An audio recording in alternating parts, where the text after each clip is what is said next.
In 1795, after moving to her fiancé Charles Fengrafen's family estate, Catherine experiences visions of an undead corpse with a heavily birthmarked face, empty eye sockets, and a severed right hand.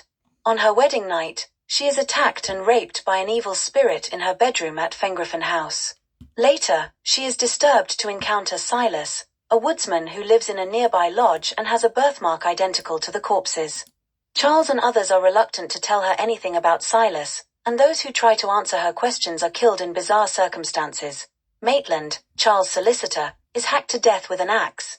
Mrs. Luke, the housemaid, is thrown down the stairs, and Aunt Edith, Catherine's chaperone, is strangled by the severed hand, which then vanishes. Announcing that Catherine is pregnant, physician Dr. Whittle urges Charles to tell her the story of the estate's dark past. Charles refuses, believing it to be nothing more than a legend. Deciding that Catherine's visions are the result of mental disorder, he instead sends for psychiatrist Dr. Pope. Pope approaches the mystery with an open mind and almost forces the truth out of Whittle, but before Whittle can speak, the hand rematerializes, strangles him, and vanishes again. Pope confronts Charles, who recounts the crimes of his debauched grandfather, Sir Henry Fengrafen. Some 50 years earlier, Henry raped the bride of his servant, Silas, whose son, the woodsman, is the spitting image of his father. When Silas tried to kill Henry in revenge, Henry cut off Silas' right hand as punishment.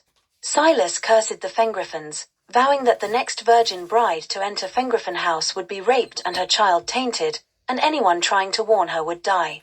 Henry later showed remorse and bequeathed Silas land, where the son has stayed to watch his dead father's threat come to fruition.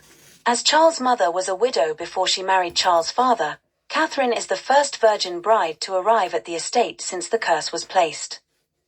Pope agrees to stay with the Fengrafens until Catherine gives birth.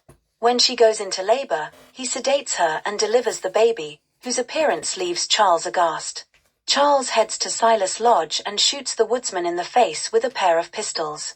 Pope follows and finds Silas dead on the floor with a shot through each eye, matching the corpse that Catherine saw.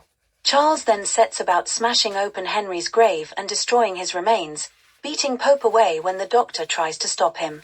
Pope returns to Catherine and presents the baby, which, like the older Silas, has a birthmarked face and no right hand.